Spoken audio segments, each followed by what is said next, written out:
that is there is Vinesh Phogat's win in the semi-finals. Now this has ensured us that we will get either a gold or a silver in Olympics in wrestling.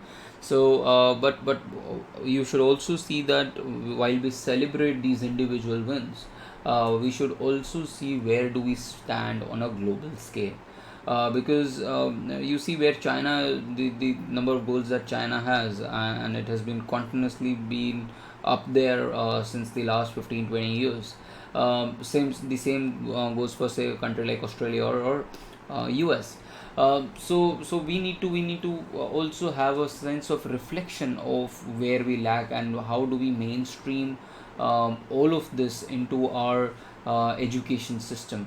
There are certain states which promotes sports. For example, you will find an overwhelming representation from the state of Haryana, which is not there from other states. So this is something that we can ponder on. Then the next news is question mark on our London plans. Delhi ready to host Hasina. Now we already know the issue with respect to Sheikh Hasina and why she has left Bangladesh, and the parliament, by the way, has been dissolved by the president of Bangladesh.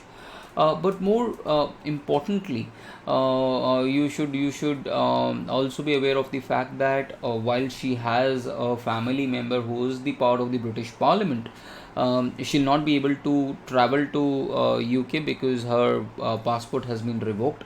And for UK, you cannot seek asylum, political asylum, from outside.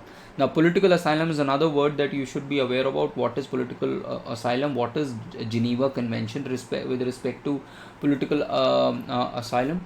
And a political asylum can be given to anyone who faces persecution when you are if you send them back. So this is something that you can read. And Muhammad Yunus, I think, has been appointed as the yes, Muhammad Yunus has been appointed as the head of the interim government, and he's also the Nobel Prize winner in peace. Actually, it should have been for economics, but it has been given for peace, for the small finance institution, micro lending institutions. Then two important news for you. First is indexation benefit on sale of property before budget brought back. Now I explained you this indexation, what this indexation is. Let me explain it to you in 2 minutes. Now, before what indexation is, suppose I bought a property in 2000, say 2005, and today I'm selling it in 2024, or 2004 I bought this property, I'm selling it for 2024. Now the property that I bought was for 1 crore rupees, and now the value of that property is now I'm selling it for say 2 crore 3 crore rupees. So basically what I'm going to say is that I am earning a profit. The government will say that, boss, your sale price is 3 crores, your cost price is 1 crore, you've earned 2 crore rupees, which is called as the long term capital gains, and on these 2 crore of income you have to pay us 12.5% tax, which amounts to 25 lakh rupees. So this is what the government wants from us. Now, before this, there was something called as indexation before the budget, which has now been reintroduced. Now, what indexation says is that, see, the property value which was bought in 2004 for 1 crore rupees is worth say 2 crores right now because of the cost of inflation. So if you want to buy that same property base with the same amount of money, you need to spend 2 crore rupees. So in effect, you what you do is sale price minus the cost of the inflated cost, the indexed cost of the property, or the fair market price of the property, and that would be 3 crores minus 2 crores, 1 crore, and that on that 1 crore, the government used to say early in the earlier regime that you pay 20% tax, which is 20 lakh rupees. So in this case, you saw that a particular individual was losing out on 5 lakh rupees as more of a tax outgo. Now because a number of people, because realtors and the opposition was all saying that this would introduce a lot of black money into the market. So instead of buying this property for 3 crore rupees, I would say that I'm going to say that I going to buy it at 2 crore rupees. 1 crore rupee I'm going to give you in black, so I'm going to save that tax. And that is why you should understand, that is why, because of these long term capital gains tax, and because how the real estate market works in India, there is a lot of black money, especially in Delhi. If you want to buy a property, almost 40 to 50% of the actual property price is given in black. So so this has been reintroduced by the government. The government says that okay, we will introduce this grandfathering clause, which basically means that whichever clause that is available to you, whichever is beneficial is available for you. So government says that before 23rd of July 2024, you can pay the tax through the old regime of 12.5 without indexation, or 20% with indexation. So they've gone back to that old method. Then the next news is sweeping terms in draft broadcast bill raise red flags on free speech. Now this is a major issue. This is a major issue with respect to governance. This is also a major issue with respect to ethics. You can probably write it, that's an essay as well. Now the government is basically expanding its profile from with respect to what is this digital news broadcaster. Now what is this digital news broadcaster? Now the government is planning to draft a new bill, which is the broadcasting services bill. Now the broadcast bill is going to cover the OTT content and the digital news, but more than that, it is also going to cover social media accounts of online creators. So for example, people like me are also going to come under the ambit of this, because I am going to what I'm teaching you is basically current affairs. So anyone who's dealing with current affairs is going to be under the ambit of this particular entity. But there is a small proviso with respect to this, because I'm showing you the newspaper. It does not actually cover under the under this provision, because I'm showing you the replica of the newspaper. So basically, what this bill now says is that people who are social content creators. Now you might have seen a lot of these social content creators like Dhruv Rathi and others who have given sensational claims during the elections and even post elections, which it might be true, which it might not be true, or a little fabricated.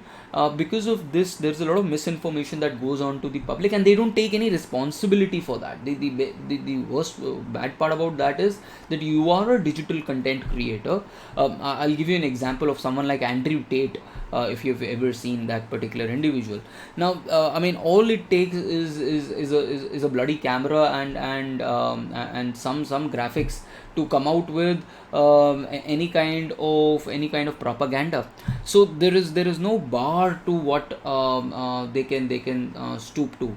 At the same point of time, I can also accuse the same thing of the mainstream media. The mainstream media is also doing a political propaganda. They are doing it at a larger scale. They are doing it with an organized setup, and these online video creators are doing it at a smaller scale with the mom and pop store kind of equipment. So the government is trying to rein in all these digital creators, because it faced electoral issues when it came to all of these. So someone like who was the past editor of NDTV, I'm forgetting his name, Raj. I'm just skipping my name. All of you might know he's a Hindi broadcaster. So. So again, these issues are there. At the same point of time, the latest draft also seeks to cover this and validate the code of ethics, which is prescribed under the IT rules 2021. Now this IT rules 2021, which basically says that what should be done, what cannot be done. this rule of ethics that has been introduced has already been stayed by the High Court of Bombay and the High Court of Madras, I think, because they say that they have a chilling effect on free speech, and the government cannot label something as this is right and this is not right. So this is a very important development that you should be aware about. It has a huge relevance for governance, it has a huge relevance for ethics as well. So these two news you can read. The first news on the editorial is widening war. Now you already know that what is happening in Israel and the axis of resistance. You have Iran, which has created these proxies, which is Hamas, Hezbollah, and Yemeni Houthis, and now you have Israel, which is not letting off anyone off the hook, and which has kept the entire region on tender hooks because of the killings of both leaders in Tehran, which also goes on to show that the invincibility of Tehran, of its huge military power, is not there. It is penetrable, and it also shows the fact that even Iran, or even Israel, which has so much of superiority and it thinks that it cannot be challenged, is now facing a multi front kind of an issue, and it has been continuously being bombarded from different areas. But the problem is that none of these styles are budging. You have Saudi Arabia and US, which is supporting militarily and technologically to Israel, and the rest of the states are basically being held up by Iran. But at the same point of time, Iran is also not being supported by the other Arab nations which are against the policies of Iran, because again you should understand that Iran is a Shia state as compared to everyone else in the region. Most of the region is actually a Sunni states. So read about this, but at the same point of time, there are heavy burdens which even Tel Aviv have to bear, because 60% of their population is directly or indirectly involved in the war, and people have to relocate, and there are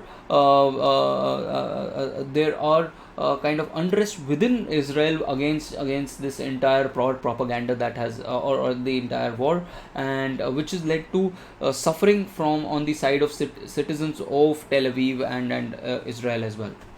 So this is another news that you can read. Then bullied in Paris. Now there are two news that we are going to cover. One is bullied in Paris, and the other is this particular news, the illogical or the illogic of binary. Now at times, folks, we are also guided by our own own personalities and own information. Now typically I'm also someone who can be blamed for this. When I first read this news, my initial reaction was that how are you allowing an XY chromosome individual to compete in a sport where, or compete in a basically category which is an XX category. Basically someone who has a chromosomical deficiency or chromosomical identification, which should be XY chromosome, and you are allowing that particular individual to compete in the female category.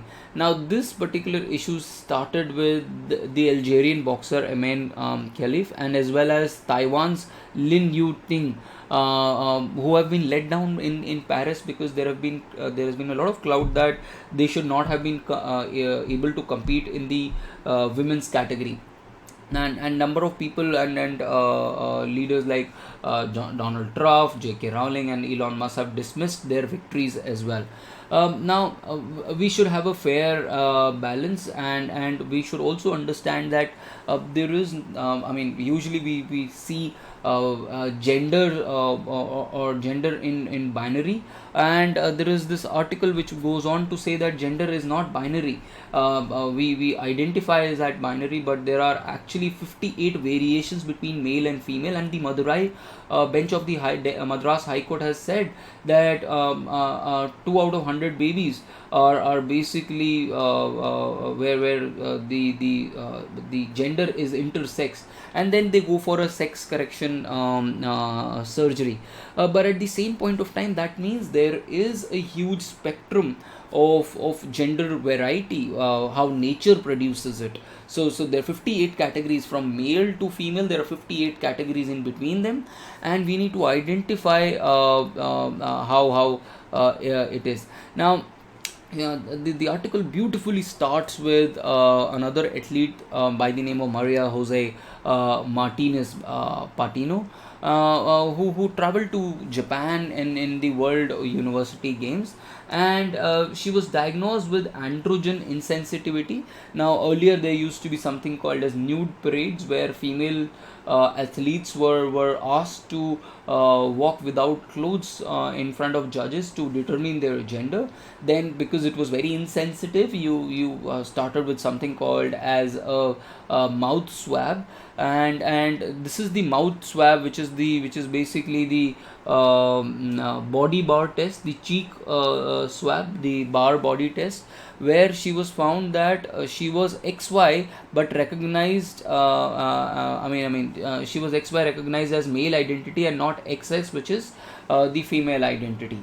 So, and that is also the case with that, because see, when you talk about Olympics and any particular sport, each particular sport in Olympics is being represented by that body. For example, you have World Boxing Federation, which would also say, but in this case the World Boxing Federation has been banned.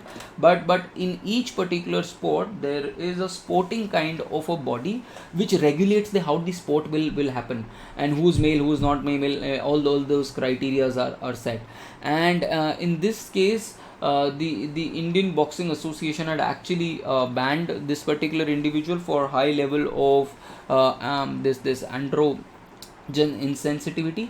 But again, ethically, think of it as ethically, that if are there only two genders, and this was also the case, and this compulsory testing was continued, and then it moved to a even more sophisticated test, which is called a sex determining region Y chromosome test, or SRY, to check whether that individual has the Y chromosome or not, because the moment that you have a Y chromosome, you become XY, and XY chromosome is associated with males. But then you have these deficiencies in bodies. Some people can produce excessive testosterone in their blood, which can be anomaly at times, and this is what happened in this particular case as well, and also in Duti Chand's case, where excess of testosterone was found in the blood, and they were not allowed, but they had to then go through all these court cases and then finally have a win. So I just want you to open your mind and then write about this. At the same point of time, there is only limited space for trans persons to actually participate in a sport like in a area like Olympics. So an interesting debate that I want you to read. Then reading the riots. Now, what has happened is last week there was an individual who actually barged into a dance class and killed 3 small girls as well as injured 10 others in a city of what is called as Southport. Now, against this, there has been a lot of anger that has emerged in UK, and because of that, rioting has happened in multiple towns across UK, where there has been, again, that I told you that YouTubers like Andrew Tate, and then you have Nigel Farage, and other people who have with misogynist, with parochial and very right leaning ideology. People are basically saying target, so someone who was immigrant had actually done this, and therefore they started targeting all the mosques and all the people who are coming as immigrants, and this has happened across UK, which goes on against the traditional British model of tolerance, empathy, and decency. But at the same point of time, you've also found people in South Port, that once that the mosques were destroyed, that people were coming forward and then reorganizing it. But at the same point of time, there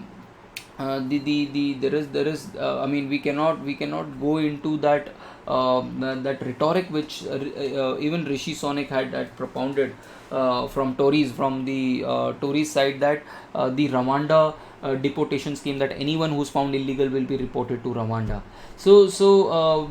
They need to find a policy to address this.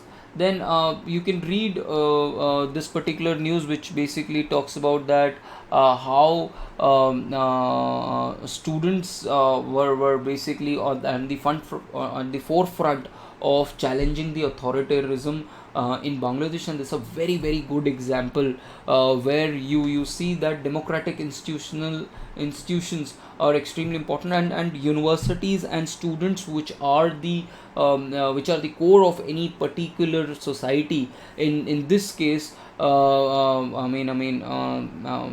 emphasized and asserted their rights, and then ousted a authoritarian leader. Now, this is not the first time that has happened in India. Student movements are extremely important. This is one example of a student movement. You have in India also. I want you to research about a number of student unions which have led to a major change on the political front, especially in Assam. Please read about Assam, how student unions are extremely powerful.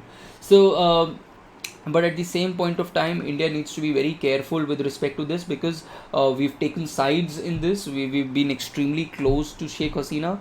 We've given her refuge as well.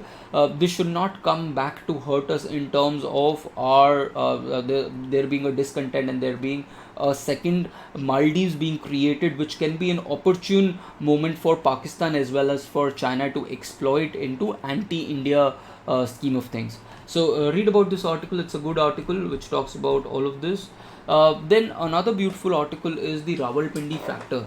Now it has been now 5 years since the abrogation of Article 370, and this article starts with the fact that how we took the Kashmir issue to UN in 1948, and then from there on this issue was internationalized by Pakistan. Even the fact that we wanted not to internationalize it, we say that this is a domestic issue, needs to be resolved by India and Pakistan, but Pakistan used to find ways to internationalize it.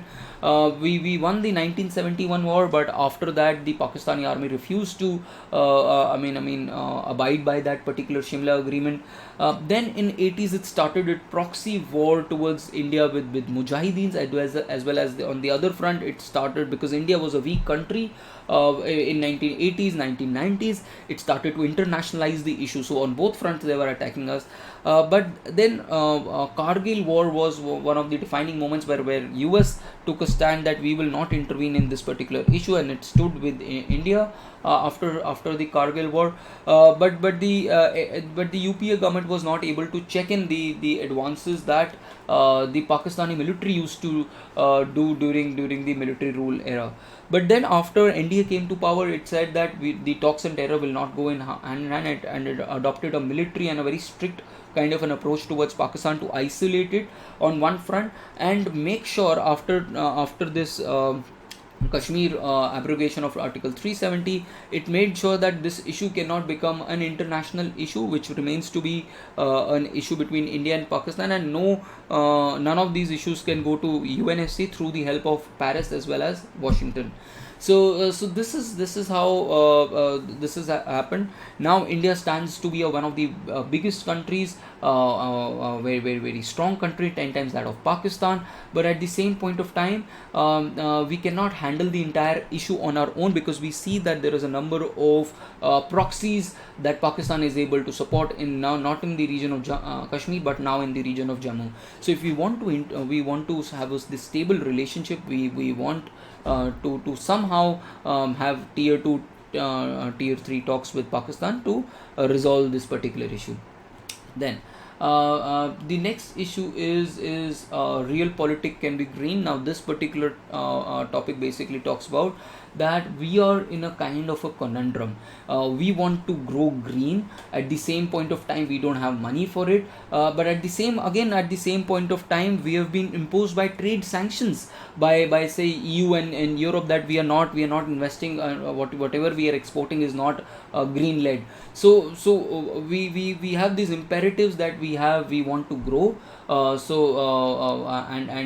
we want the state to have this transition from non-green to green, but at the same point of time our trade policy is such that we can't do it at a faster pace, because then we would have to be under the control of China as well. We would have to import a lot from China because their costings are extremely low, and at the same point of time there is ethical concern. So if you see, there is a lot of data that is there, that you should be aware about, which is that the Ministry of Renewable Energy has said that 50% of the India's energy requirement needs to be done by 2030, which is 500 gigawatts of energy needs to be renewable energy needs to be installed, and for this we are investing more, and in fact we are able to outpace.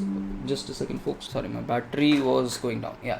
So this is a major concern that we have, and then the another problem is finance, because we don't have finances. Anyone who wants to finance in this particular field wants that it should be financed through 6 to 7 years. Within 6 to 7 years we should get a profit, but these are long term plans which needs 25 years of horizon, and at the same point of time there is huge divergence within these states. Some states are doing it really nicely, but other states are not able to come up with. For example, states like Rajasthan are falling way short of its renewable targets, but states like Delhi and states like Tamil Nadu, Kerala, Odisha are doing really well. So we need some kind of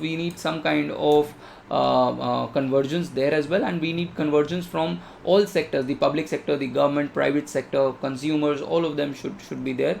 Then as I told you that China has a huge advantage there, but at the same point of time we don't want to import stuff from China, but which has national security implications. But at the same point of time, because of the carbon taxes that US, EU and Europe are putting, it's put a lot of challenge to us. So it's a ethical challenge, and then again you have a quotation by Henry Kissinger that national interests are seldom reconcilable as win-win solutions. So read about this. This is a very, very important article. You can read this. The toll has now crossed 440, and now army has started patrolling this. Hezbollah drones and Israel warjets keeps Lebanon on the edge. These are two news maybe you can read.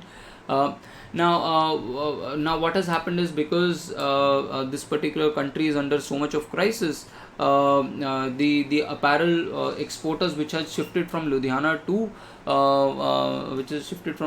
and then Punjab to Bangladesh, are now basically thinking of returning back to India because of the issue that is there in Bangladesh, and the kind of violence that is there in Bangladesh.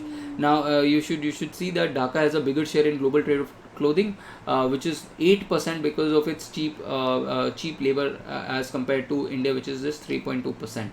So this clothing industry is huge in Bangladesh, and it might be hit because of this crisis. Then another issue which you should read is that there has been a complaint which has been filed by the startup lobby in India against Google because of its anti competitive practices. Now you should be aware about what CCI does, what is the ambit of Competition Commission of India, and it says that what Google is doing is it basically it dominates in the online advertising, and it has an impact on the ad market prices and market access. So anything which is backed by Google, so Y Combinator, anything which is backed by Google it gets a lot of benefits. Startups which are backed by Google, it gets a lot of benefits because Google basically controls the Android market, and the lot of advertisements, the biggest search engine, and then it supports these startups which are which are their own as compared to other startups. So it creates an dominance position. And the auction platform, so there is this ad auction process that is there, and it has a higher cost on advertiser, particularly startups, and that is where it is basically abusing its market dominance. And it accuses its own, it is basically prioritizing its own services over the competitors. And again, the Google is also coming up with privacy sandbox initiative. Now you should be aware of what is this sandbox approach, what is sandbox regulation, and basically where the digital advertisers will be able to reach their targets effectively. So this is the sandbox initiative. Please read about what this sandbox initiative is. I'll just read it for you. Which aims to remove the third party cookies from website accessed by Google browser. Now basically it will adversely affect a lot of advertisers which are not backed by Google. So all these issues needs to be taken care of. You can read, because of paucity of time I can't deal with this, but the digital competition law deals with these issues subsidiarily. You can read that. Then Google is also in news with respect to illegal monopoly, where a judge in US has ruled about it. Then finally you have two more articles that I want you to read.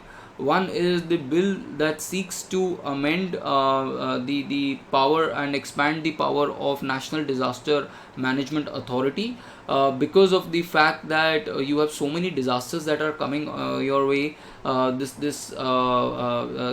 bill tries to expand that, make it more effective, but at the same point of time there are a number of unaddressed issues that are there. That number of positions have not been filled, and the powers are basically a lot with the Home Ministry are not been given to the individuals. So read about this. And the other article, yen carry trade, I taught you yesterday what yen carry trade is. You can read this yen carry trade, how Japanese were able to borrow at a lower cost, convert that currency into dollars, and then use dollars to invest throughout the world. But that entire cycle was on the pretext that the exchange rate will remain the same. But what has happened is the interest rate in Japan has increased, which has had an impact on the exchange rate, which then impacts the trading, the investments that people have done. So read about this particular this thing. I've already taught it to you yesterday. And then GST on health insurance is again important, because people and opposition basically wants the 18% GST to be removed, because insurers have after COVID have increased the premiums by 50 to 60%, and health insurance has become extremely expensive in the last 2 to 3 years. So you can read this particular article as well. So these are the two articles that I want you to read. One is the GST one, and the other is the NDMA rule. So with this, I will like to wrap up. My son is early, has waken up 15 minutes early. Now you can also say bye to everyone. Say bye. Bye. All right, folks. Have a nice day. I'll see you tomorrow. Bye bye.